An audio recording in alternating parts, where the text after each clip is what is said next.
Hi, this is Chuck Morse, Left Right Radio. Thanks for joining me this afternoon. My guest is Crispin Sartwell. He is an American philosopher, a self-professed anarchist, a journalist. And he's a faculty member of philosophy at the philosophy department. Excuse me, I'll be all right. At Dickinson College in Carlisle, Pennsylvania. Thanks for joining me, Crispin. Good to be here. Now, what caught my attention was your thesis on the use of left and right as terms, cap terms, to describe political orientations and how we've become somewhat, I guess you might say, mobilized in both of those terms. They've become overall catchphrases for generalized philosophies that are often undefined. I think before we delve into a talk about whether or not these terms should be discarded, which seems to be what you're saying, I think we need to define those terms as they're presently constituted. So let's do it. You want to have a crack at it, or shall I? Why don't you start? All right. Well, I mean, part of my idea is that they cannot be coherently defined, really. And that people sort of want to make them eternal categories, like they'll look retrospectively at historical developments in medieval Europe or something, and they'll sort of think of people as leftists and rightists, and it just doesn't work at all. Right. Yeah, I mean, it originates in the French Revolution, and there are various ways to try to do this. I think really the distinction probably came into currency under the aegis of what was thought of as the left. And so anyone that was not on their side was consigned to the right. Right. And by the way, that could include Trotsky. So, right? I mean, when he fell out of favor with Stalin, he was then described as right-wing and fascist. I mean, Hitler was originally thought of as on the left until Operation Barbarossa, in which case Stalin then categorized him as right-wing. So these are relative terms. And yes, and I'm not sure they're coherent. When you point out the historic background in that it was the French Revolution of 1789, when you had Louis XVI reconvene the General Assembly, the States General, and you had you had left and right side of the assembly. The left side moved the country toward the reign of terror and anarchy, and the right side was more oriented toward a restoration of a limited monarch and a constitutional monarch, which was what Louis XVI became after they reconvened. Although, it probably referred originally more widely to pro and anti-royalist factions, not necessarily the most radical, on the Robespierres that were going to go into the terror necessarily. Mm-hmm. But yeah, I mean, and I think that historically you can't go much farther back with it than that. I think that... No, I disagree in that I think that these terms, if we don't have terms left and right, then we have to invent terms to mean the same thing, because they do describe certain political orientations that seem to fall either, I suppose, euphemistically to the left or to the right. I mean, the word communist had been around long before the French Revolution. In fact, if you read the diary of William Bradford, who founded Plymouth Bay Colony here in Massachusetts, where I am, he used the word communism to describe the original setup of the Plymouth colony. Shared ownership. That's right. And everyone was given a share, and it was a disaster. People were starving to death.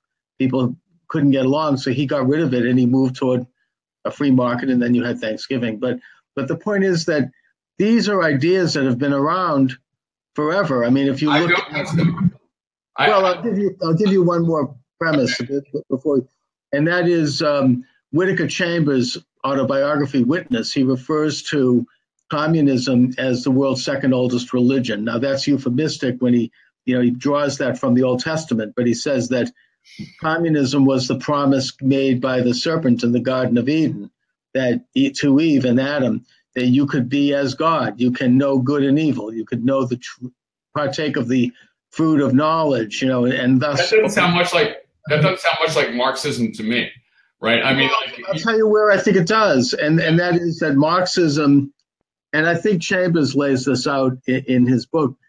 It's an attempt to remove the idea that there is an immutable source of rights, that there's an immutable source of truth, even of reality, that's outside of human manipulation, whether you call it God or whether you call it nature or nature's God, as Jefferson said, and to replace that with power by man to transform life on earth. And that's, a grab toward an all-knowing reality for man, when the way we're set up is we can't know everything. Okay. Well, one thing I would say is, I mean, you can make them equivalent to just secular and religious approaches to government or something like that. But then you do have, people who could be conceived to be right-wingers who are pretty secularized, like Hobbes, for instance. I mean, Marx does give you the material world. He's not a social constructionist in that sense. He believes that there's a objective external reality that you can get right or wrong. I mean, I think these are far too generalized. And so, I mean, so I just don't think that you could look at these previous systems, like say the way we ordered political systems in the early 19th century in the US. I don't think they're well conceived as left or right. So for example, you mentioned this in your column, and you point out like the debate between Hamilton and Jefferson, which were the two predominant philosophies at the time of the founding of the Republic. I don't think they fit very well in this. No, they don't. But at the same time, if it's worth looking at in that the classic paradigm today, and I think since the French Revolution, that I suppose you could say it's a consensus paradigm, but that's debatable, is that the more government, the more secular control over human life, the further left, the less government, the more individual identity under a creator or whatever is a move toward the right. So in that sense, you could take a look at Hamilton and Jefferson and say that Hamilton might have been a little to the left of center, Jefferson a bit to the right of center, but yet at the same time, Jefferson advocated slavery, which made him very left. The idea that man could own other people as if they are pieces of property. This is a radical left idea. I think you're just slandering the left now, like with the history of slavery. Of course, they would do the same to the right, right? Like this is the history of right wing. We go all the way back to Greek slavery or something like that. These are all anachronisms, man. Like I don't think that Hamilton is. Usually Hamilton would be conceived as being to the right of Jefferson, right? Or at least that was the way we thought about it maybe in the 70s or 60s. Right. Jefferson is a small government, but he's also a religious skeptic, I have to say. I mean, this is a complicated terrain. It's complicated. You could take a look at both left and right elements in both of them. I mean, that's true. Yes, and I think, for example, if you look at a lot of abolitionists, I studied sort of radical abolitionist thought in early 19th century America. A lot of it was, first of all, extremely Christian. Like it was coming straight from the Bible, the attack on slavery, the Sermon on the Mount in particular. And even like the political orientation of someone like Thoreau emerges from this atmosphere of kind of Protestant for sure. radicalism, Quakerism. Yep. Puritan movement, for sure. Started in Massachusetts. Right, but that doesn't line up very well. I mean, it doesn't line up very well on the left-right spectrum. And I wouldn't eternalize these things because I don't think they make sense at all. So, for example, I think like you could, small government versus large government, that's a sensible way to organize a political spectrum. It doesn't match up very well to the left-right spectrum, although I think leftism is by and large statism. Okay, I do think that's basically true.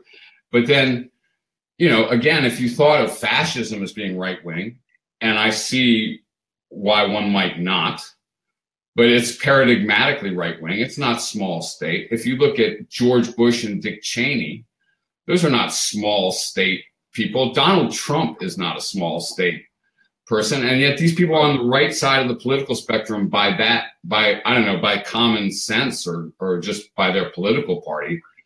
So what I'm saying partly is that any particular way to make this make sense won't line up actually with the real positions on the ground very well. Well, I mean, look, these are matters of degrees. I mean, I think you could say that Bush and Cheney and Trump, they are to the left in that they believe in the big government entity, but yet they're not as far to the left as maybe Barack Obama or Bill Clinton, who are more advocates of the nanny state. But, but they would disagree about it.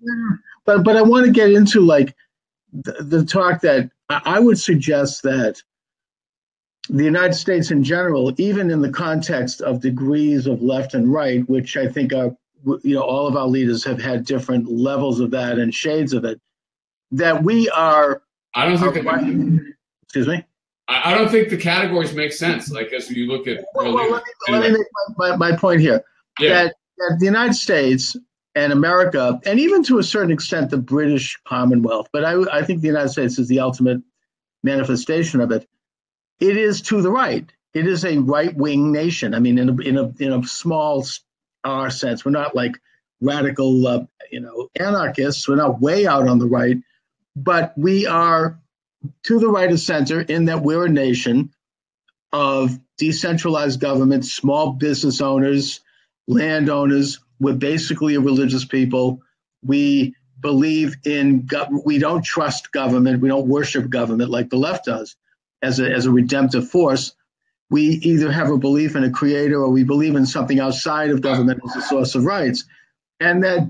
But what do you mean by I mean, in general, the American, I don't mean every individual. I mean, if you take a look at the ethos of the United States, the founding principles. Well, we may have believed that in 1830, or 1870. And that's, I regard those as basic values of, basic American foundational values.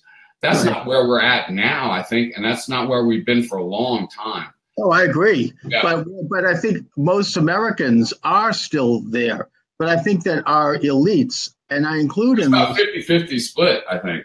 No, not at all. I think it's more of maybe a 30-70 split or a 20-80 split. But more, I think that starting in the early part of the 20th century, our kind of, I don't want to use the word ruling elites, but I would say, and you reference this in your article very well, by the way, that there's kind of this combination of super rich people and people in government and these extra governmental agencies that move the country to the left on the top levels.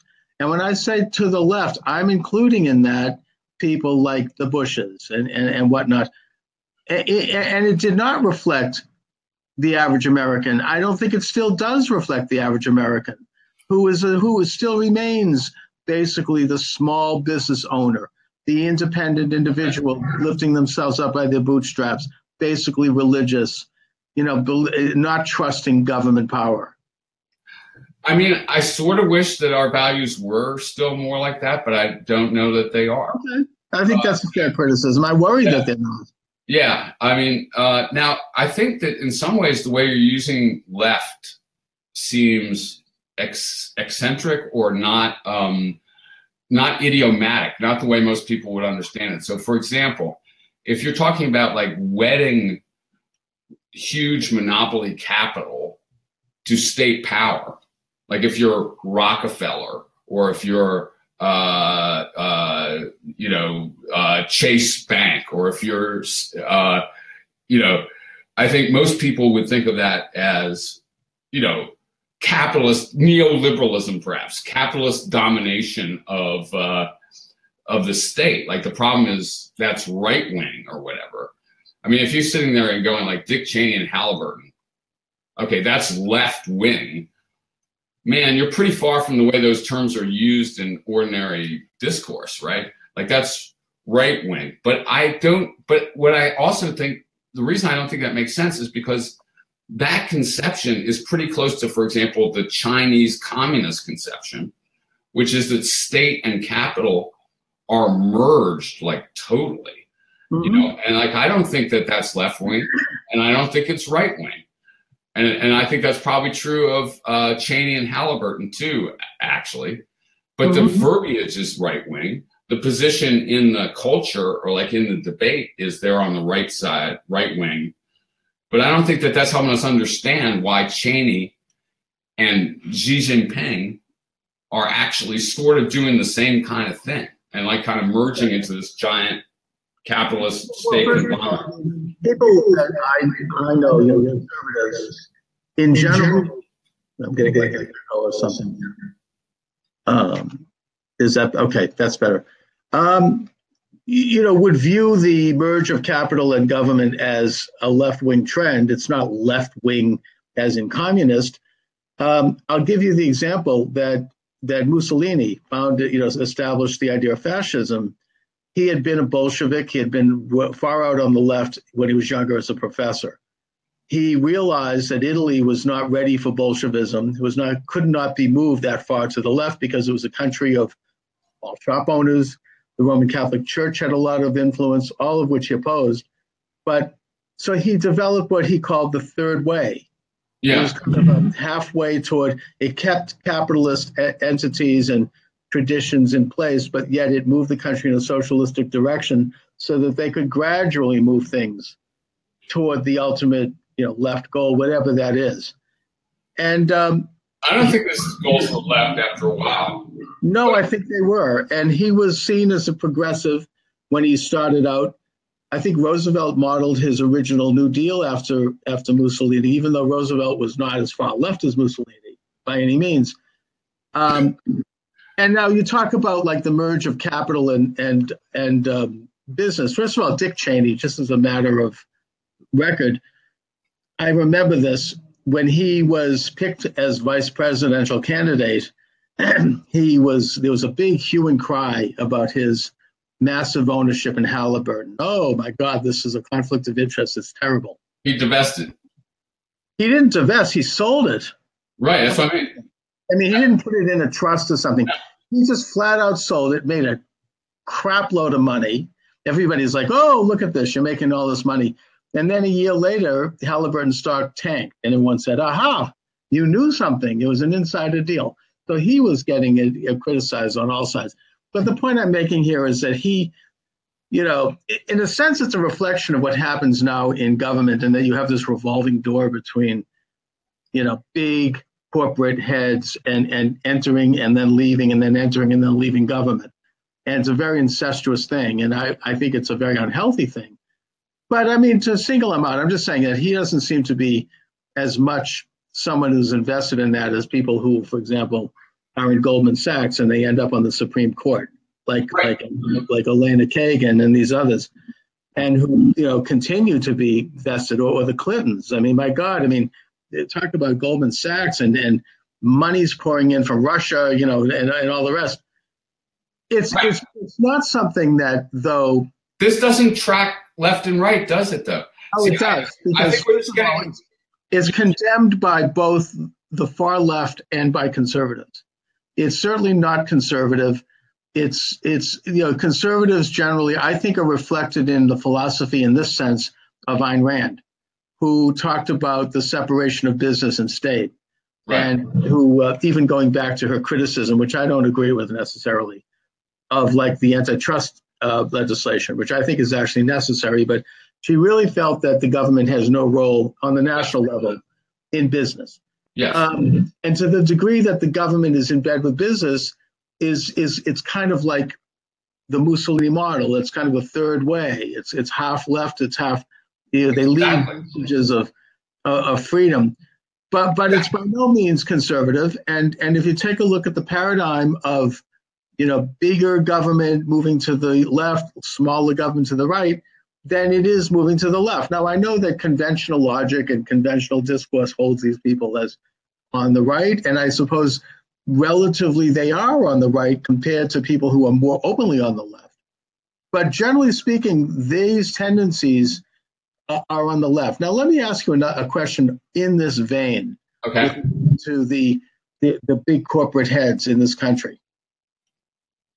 The big money in this country, the top richest people in this country, overwhelmingly are liberals. They, they're not left wing, they're not communists. But if you take a look at the parties they support, causes they support, their political actions, it skews to the left. And there are exceptions. And they are, for example, I think the Koch brothers are an exception. Or people like that. Yeah, but okay, I agree with you at this point, at this moment, that's true. Has been for a while. I mean, if you take a look at the Forbes magazine every year publishes top richest, 100 richest Americans. The ones that we can identify as having a philosophy, they're on the left. Bill Gates, Warren Buffett. Yeah, Buffett, Gates, all of them, the Google guys. Soros. Zuckerberg, whose company has been nice enough to let us do this show right now, and I'm grateful for that. Right? I mean, Bezos, they're all on the left. They're all liberals. And you have the Koch brothers are the only exception, and they're not conservative, by the way. Not the only exception, but yeah. Well, they're the only exception at the top. Because you take a look at the top 10, they're the only two names that are not identified as liberal. And it's and they're vilified for that. And they're not even conservative. I mean, they're social liberals. They supported, for example, the petition in New York State to make gay marriage legal. So, they're libertarians. They're small government guys, but they're not social conservatives. Right. And my question to you is why? Why is it that you have so many liberals, and then as you go down the list, you say some more conservative names, but you have to go kind of down a ways to get to them. Why is that? Well, I think, it wouldn't have been that way in 1975. The people running U.S. Steel or, the biggest corporations, and, maybe weren't in that vein. It's an interesting cultural development. I mean, partly maybe it has to do with the sort of businesses they're in.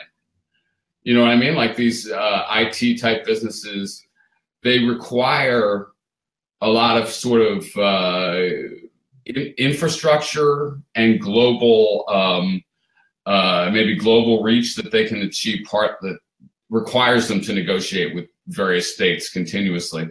I'm not sure really, but I think that this kind of thing illustrates my point, though. I do think it makes sense to have a political spectrum that would be libertarian on one end, small government, to maybe Marxist communist on the other end, okay? But that's not really the way or like total state power on the other end. That's not really the way we conceive the spectrum, okay? So, for example, you're connecting social conservatism or, say, belief in God, for example, to being on the right. That has no necessary connection really with the libertarian underpinnings. Do you see what I mean? Like you could be an evangelical Christian who really thought that a theocracy would be a good idea. Many people have been like that. You know what I'm saying? So it's like a sort of these things are grouped together. Or you have like the national security conservatives, like say McCain or Lindsey Graham or somebody like that. Okay, they're not small government, right? They're big government, and the basic difference though is how they want to spend the money and how they want to expend the resources. Social programs versus say a military emphasis and things like that. That's supposed to track the left-right spectrum, but that doesn't make any sense on the libertarian to say Marxist communism spectrum. So one thing I'm saying is like. And you start getting really confused, I think, when you start saying Mussolini's a good example of someone who, yes, he transitions, and yes, I don't think you can make sense of his positions as left or right. Not really, unless you say small government equals right and large government equals left. But some large governments are obviously right wing, I guess, or the way we use the terms. Anyway. No, I mean, first of all, I point out that with Mussolini, it was more than just big nanny state government, which is what he was all about, and so was Hitler. But it was also anti-religion. It was a state control over religions. It became a state institution, not what it was meant to be, which is a personal belief that's not tampered by the government. And also, I just want to say, as far as like on the right, people supporting a theocracy, that's a tiny fringe, and that's kind of a myth. People don't in this country generally want to see a theocracy. There are some. I mean, I've actually interviewed somebody who said this on my show, and I'm like, theocracy? I mean, hello, which theory, which, Okay, but they have to take an oath to Jesus? I mean, I don't think so. So people want to legislate out of their religious orientation in a million ways, right? And political orientation, that's one thing. But to have like a formal theocracy, no, that's not anything that Americans, other than maybe some nut fringe group, has ever embraced. Is the government of Iran left wing or right wing? I would say that they are too. I would say that generally speaking, radical Islam is susceptible to and finds common cause with leftism, in that if you take a look, for example, at their main enablers, their main supporters around the world, it's leftists, and that they are into, I mean, it's not the same. They're not as left because they do believe in God. The main supporters of Iran let me make my point. Yeah. They're not as to the left as like, Stalin or Hitler or these heroes of the radical left, because they believe in God, because they believe in some level of tradition. And Islam is not a far left thing. It's amalgam of leftism and faith, but they are to the left in that they want to have a nanny state that controls all aspects of the life of their citizens. They call it Sharia. They are also on the left in that they support Sharia law is a leftist thing? Oh, absolutely. Okay. And let me just finish. They also support a concept that is very similar to the communist idea of revolution and world order. They call it jihad. It's this idea that in order to create a utopian planet and a one world ant colony, you have to have everyone controlled by one entity. That's part of their ethos. It's also part of the communist ethos. So they have common cause. They're not, as I say, as far left in that they want to outright abolish anything that makes us unequal and private property, but they are certainly to the left in their authoritarian nature and in their belief in the stewards of an elite over people to control their lives and to create a nanny state. And this is completely the opposite of the American conception, which is that there's no nanny state. It's fine. And there's limited government. Okay. So in that sense, I would say that they are on the left. The only reason why you can say they're not is because they are quote unquote religious. And now, they're reactionary in 1,000 ways. And, I guess another way to do this is what direction is time going in, progress or regress? But almost no one is going to count Iran's mullahs as leftists. What I'm basically saying is you're ordering these things. I do. What I'm trying to say is the way we actually use these terms is incoherent. Now, when you're trying to identify the mullahs as on the left, it's important to do that. It gets into who they are. It examines the nature of their movement and where they're going. Well, they're totalitarians or whatever. Like that, okay. They should be condemned. That's my case. So you're going to make the military a military dictatorship somewhere. Duterte. You're going to make a leftist. Anyone that you don't like, basically. No, that's not true. I wouldn't say that Duterte is a leftist. I would say that he's probably, not as right wing as he's not as to the right as we are. Okay. But what I would say is this. I mean, first of all, having a military is part of a sovereign state. It's in the Constitution. That's not a leftist idea. That's actually a conservative idea, because the reason that a nation sets up a military and sets up local policing on a local level is to protect property, is to protect rights, is to protect those rights which are given by, as Jefferson said, the Creator. And that's in the Constitution. I don't see that as being a right-wing thing. I suppose it is, in that And in the case of like a Duterte, he's dealing with an extreme threat to property in his country. There's an insurrection by Islamists. And so he needs more military. Now, if he keeps the military going like that, even after the threat is over, then that becomes a big problem. But, you know, the use of military is in response to particular conditions in any country. I mean, he's executing drug dealers. But look, can I pull back for a second?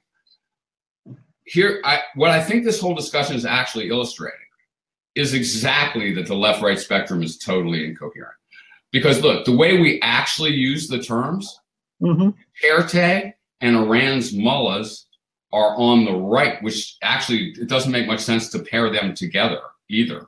No, there are situations. Wait, okay. I disagree on that. Okay. What I'm saying is the way we actually use these terms is not helping us to understand. Now, I think you're re-legislating what these terms mean in a more coherent way. Like, I think the way you're using these terms makes them make sense, okay? Just like basically individual rights on a spectrum to state power. I would recognize that as a reasonable way to organize political positions in order to understand them. And I would gravitate toward the libertarian side of that spectrum, okay? But I don't think that's the way we use these terms at all when we're talking about Cheney, or when we're talking about Duterte, or when we're talking about Iran's mullahs or Mussolini, or, you know, in other words, the way we're actually using these terms isn't helping us to understand. I mean, isn't helping us to understand, for example, that communist China right now is very similar in a lot of ways to, say, Egypt's economy or Iran's economy, where state and like the military establishment and the economy are merged entirely in all three cases. They're very similar. So I could call that left wing or right wing. I don't think that's helping me really understand why they're similar. So in a way, like I get your way of ordering them, ordering political positions, but I just don't think the left-right spectrum as we really use it, like on the op-ed page of the New York Times or something, tracks that distinction as you're putting it out very well. You know, I think that what you're illustrating here actually is both the strength and the Achilles heel of the right, of conservatives, which is that in the broad sense, conservatism is not an ideology, or the right is not an ideology. It's a very vast and very diverse group of ideas and principles. I mean, you mentioned like libertarianism. Libertarianism probably is the furthest to the right of any of the right-wing groups, short of anarchy. Well, that's one way to think about it, I guess. Yeah, because anarchy might be on the left. Excuse me? Anarchy might be on the left, though. It might be, and I think there's a difference. I'm going to explain that also, but in my opinion. But the libertarian movement, I mean, if you look at Ayn Rand's work, you know, the government's to do policing, army, and contracts, and nothing else. That is really limited government. That is really far out on the right. But also on the right, you have vastly different groups. You've got religious conservatives. You've got all sorts of things, social conservatives. And they don't agree, and they're very different, but they have a couple of basic principles that they agree on, and I think those would be in this country and probably in other countries, that they value the importance of national sovereignty as a reflection of individual sovereignty, and and they have, in this country, we embrace Judeo-Christian values. Now, maybe a conservative ethos or a right ethos in a country like Burma would embrace Buddhist values. That's fine. But the point is that there's... How do Judeo-Christian values, and I mean, that doesn't necessarily follow from the libertarianism or necessarily feed directly into libertarianism. I see why you make the connection. I would argue that it does, and it depends, and yet there are different people that interpret those values differently, but essentially it does. Now, this is why it's the Achilles heel of conservatism, because as I say, it's not an ideology itself, versus the left, which is an ideology. I would argue. I agree. And as such, it's much more uniformal. The arguments on the left have more to do with how fast or how slow we should go. And it has more to do with personal rivalry and all of that stuff that's natural to people. You know, they have bitter fights between the Clintons and the Obamas, right, or whatever. Stalins and the Trotskys. Yeah, that's right. They're arguing over how fast we should move toward communism or how slow. Hitler and Stalin, that was their argument.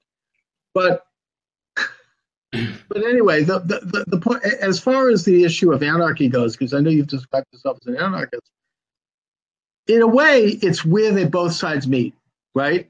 The further to the right you go, the less government you have, eventually you become an anarchist. Whereas on the left, the more government you have, the total government, eventually you need anarchy to create that. It's part of the dialectical process. And that was as understood by Michael Bakunin, who is the founder of modern anarchy in Russia. And that I would suggest that the different view of anarchy from the left and the right is an interesting illustration of how the left and the right are different, in that the right views anarchy as a fundamental principle of no government, or minimal government, whereas the left views anarchy as a device and as a means to an end, which is, I would suggest, total government. People on the left who are anarchists would suggest that it's a move toward ending all structures of man-made government because we've reached the level where we live in harmony with nature and there's no more inequality since we've given up our identities and we've given up our property and our faith and our family and all the things that make us unequal. We've become de facto equal, so we no longer need government.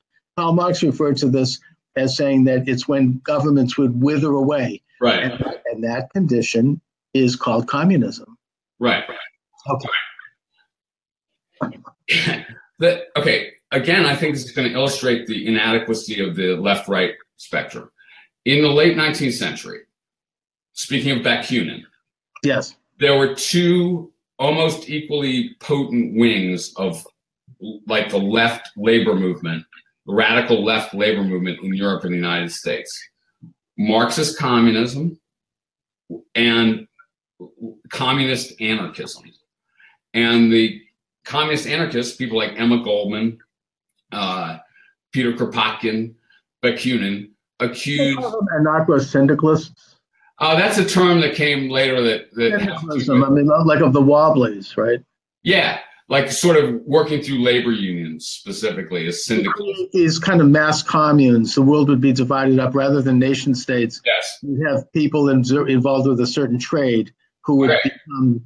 So both the communist anarchists and the Marxist communists were attacking capitalism, okay? Right. Mm-hmm. But the anarchists, communist anarchists, who definitely consider themselves far left-wing, right? Attacked Marx as being a statist authoritarian and thought that all structures of authority, especially the state, but also like corporate, capitalism, needed to disintegrate simultaneously.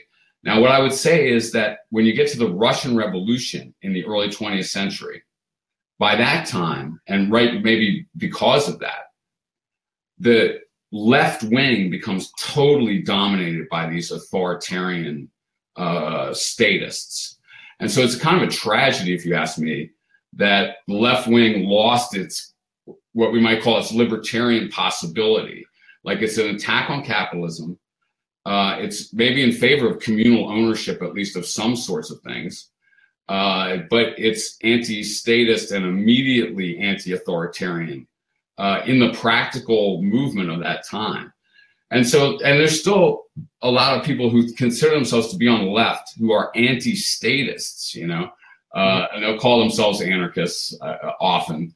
Right. But I don't think an anti-statist position necessarily fits very well into either side, although I see why you want to pull it right, I guess. No, I mean, I would say that what you're illustrating is my point that on the left it's a matter of how fast you want to go. The anarchists were not patient with the Marxist idea of a dialectic which he drew from Hegel, where you would go in stages. You would, first you have capitalism, then you have socialism, then you have thisism, eventually you have communism. And that meant, in a sense, working with the existing order and then gradually subverting it and using it to your own purposes, based upon the principle of false consciousness. That this was, whereas Bakunin and the anarchists they wanted the same goal. They just wanted to get there quicker. They thought the way to go was just to get it over with and smash the state right away. But they both had the same goal: the ultimate abolition of sovereignty, the abolition of faith, the collectivization of the planet. Well, the abolition of the one world beehive. Well, the abolition of sovereignty in the sense of probably the abolition of national borders and so on. Yes. Right. Not the abolition of God necessarily. Yes, the abolition of God. Yep, I would say that's true. Many anti-statists, even on the left, I'll give you Leo Tolstoy, for instance, is, we're also religious. And most of them, and this is true of Emma Goldman, for instance, and people like this, they were themselves atheists, but they were in favor of the absolutely free exercise of religion.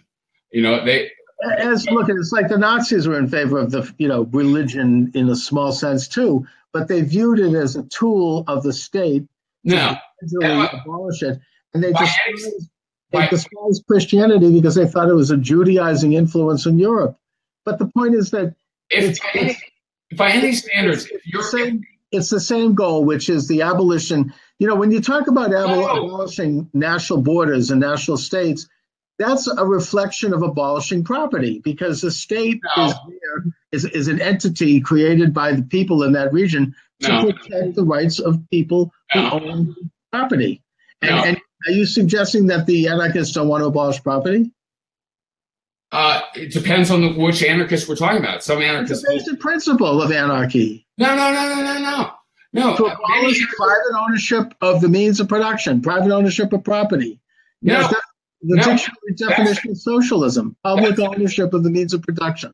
That's communism. It's not anarchism. It's socialism, and it's also anarchy. Some anarchists have been very much in favor of private property, and some have rejected it entirely. All right. What I would suggest again is, if they are in favor of it, either they're not fully conscious or witting about what anarchy is, or they're in favor of it as a temporary measure because it's needed. In that sense, they might be a drop more conservative than some of their fellows. And they were critical of Marx because he was not as far to the left as they were, and that he wanted to move in steps. If you take a look at the Communist Manifesto, the seventh and eighth plank, Marx talks about how, people in a given country need to, in a sense, disguise themselves and adopt to the ways of that country so they can subvert over time and gradually create the new order. And, that was not, the anarchists didn't have the patience for that. They wanted to do it, but they had the same goal. They all were working for the same cause. Look. They were on the same side. They were on the same team.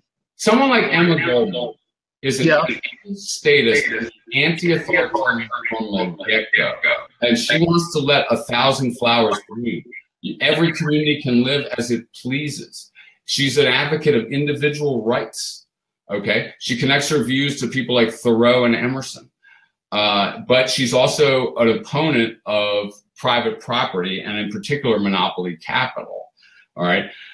She's not about enforcing it, and to connect that with a fascist like Mussolini or something, who she lived through and was absolutely opposed to. Okay, like in the Spanish. If I could just make a note here, because this might appall people on the far left, and I'm not saying you're among that, Crispin, but she actually regretted a lot of her anti-Americanism and her radicalism after she had been expelled from the country by Attorney General Palmer in the Palmer raids of 1914, after anarchists blew up houses across the country of major officials on a single day, June 6, 1919. Now, Palmer responded by putting them all on a boat and sending them out of the country, including her. And she looked back and regretted a lot of what she did. And she wrote a book about it. It's often not talked about by people who are, who write about Emma Goldman. But she really took a major, turn later in life. She was absolutely opposed to the Bolsheviks. And she was there. After she'd been kicked out of the country. Yes. I mean, before that, she supported the guy that assassinated William McKinley. Correct. All right. And she supported the Bolsheviks until she got to Russia. And that's my point. Once she saw the reality of it, yes. Once she was out of the country and she actually took a look, this is why I tell left-wingers who are so into radical socialism, why don't you move to Venezuela for a few weeks? See what socialism does. You can't even get a friggin' roll of toilet paper anyway. But the point is that she's a little different after the fact when she actually realized some of the reality of what she was advocating, and what it did to people and how inhumane it was. Well, she realized how incompatible what the Bolsheviks were doing with the values that she had always professed. Now, she kind of aligned herself with the radical leftists of the world before the Russian Revolution. There was this kind of like Marxist, anarchist rivalry, but sometimes collaboration as well. But then, by the time, one problem was by the time she got to Russia, Lenin and Trotsky were executing anarchists. Okay, so that was one thing that gave her pause. But yeah, she just, like anarchists throughout that period, she thought of these people as just totalitarians and that they should be resisted compatibly with the values that these anarchists themselves professed. All right, Chris, we're reaching toward the end of the program, so I want to talk a little bit about your philosophy. Okay. I see that you're described on your Wikipedia page as an anarchist. So, what's the deal with that? Well, I guess I would associate my politics with, like I say, sort of early 19th century American, some early 19th century American radical traditions. Thoreau is a pretty good representation of my politics, actually, like civil disobedience. Mm-hmm. So I think we probably share a lot of values, man, actually. I'm very much into individual freedom and so on. And I've been exploring more and more the connection of those kind of views to the radical Protestantism of that era. I've been going to Quaker meetings, mm-hmm. and pacifism and so on. But I also think that this, in other words, if you look at people who I guess a lot of leftists might regard as progressive in the early 19th century, like William Lloyd Garrison, or the great abolitionists, for example, or the feminists like Lucretia Mott or Elizabeth Cady Stanton. Mm-hmm. These were individualists. Frederick Douglass as well, even. These were individualists in very much the American vein, or even in a more radical vein than, say, the founders, Emerson and Thoreau's individualism.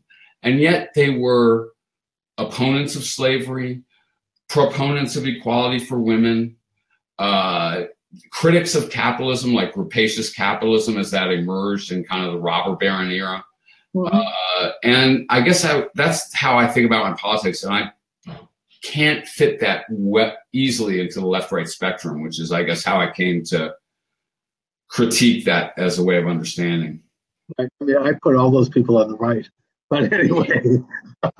Right, exactly. But yeah, because they all look, the American trend from the founding of the Republic right up till today has been enfranchising the individual, getting rid of slavery, and empowering women, lowering the voting age, gay rights, all these things. These are all moves toward, greater individual rights. It's a trend that we could look at in Western civilization going all the way back to the days of Moses. And, it's a move toward the conservative ideal, which is that we derive rights from the Creator, not the state, that we have sovereign rights in our limited lifetime over our own lives and over our own destiny, that we're not collectivist. We don't need to, one of the big calling cards of the left is that somehow they're going to do good for somebody else, right? But the fact is that is a natural element of the human being. It's not that everyone's going to do it, but it's kind of baked into who we are. We want to do good for our fellows. We want to do good for our families, our communities, even our nation, and for the world. We want to make a difference, a positive difference. That's natural. You don't need the government to do that. You don't need the government to enforce it. Right. In the sense that to the degree that Americans historically and today are the most generous people in the world is the degree to which we're the freest and we're the least oriented towards state, control. I wish that was true, because I feel like we've really come a long ways toward, a huge state that does so many things in so many ways. Away from our principles, but I think it is true. And Americans have been willing to sacrifice a great deal as individuals to help other people, both in this country and in the world, more so than any society ever. Now, we've moved away from some of our ideals in terms of becoming a bigger state orientation. But I still believe that the average American has not, and I think the average American is waking up. One piece of illustration that I would point to make that point is a movement that I think has elected Donald Trump. Now, we could talk about who Trump is as a person. That's another subject. Right. He represents a movement. I think that it represents a move away from this kind of double talking, big state kind of corporate thing. Okay, but look, the individual, swashbuckling American individual who's lifting themselves up and who wants individual freedoms. Okay, but look, right now Trump is selling large tax cuts with a huge infrastructure program, for example. Okay, so right. I think Americans particulars. I'm not talking about Trump's actual policies, which tend to be similar to every other president. Well, I think Americans, the movement that he represents, why he was elected. It's something. Right. What I'm saying, though, whether Trump continues or not, we have to understand the power and the nature of that movement in order to genuinely be progressive and to right. Okay, but it wasn't a libertarian movement, and I think it was. Just like it was libertarian, it was religious, it was conservative. Well, yeah. Now that's not to say that Trump embodies those principles personally, or that he is, as a matter of public policy, he's doing those things, but to a very large and astonishing degree, he is. More so than, it shows how elections can make a difference. Now, he certainly is, a statist. He's not going to cut from that completely. But right. The degree to which he has, as Steve Bannon said, he's moving the country gradually away from the administrative state. He's returning rights back to the sovereign people through their representatives. If you read Trump's inaugural address, it's one of the most extraordinary documents I've seen come down the pike in a long time. Every school kid should read it. He lays out his philosophy. Now, whether he sticks to that is another story. Right. But anyways, Crispin, we're reaching toward the end. It's a fascinating conversation. Indeed. I want you to let people know, my listeners, my viewers, how they can find out more about you, where they can get your books, what you're up to. Yeah, well, here's my latest book. I haven't had it. Entanglements, the System of Philosophy. You can find me on Twitter if you can spell my name, Crispin Sartwell at Twitter, at Crispin Sartwell. I don't know. You can. You're on Amazon. Yes, you can get it. You can find me on Amazon here and there. I bet you can get in touch with me if you really want to. Yeah, very good.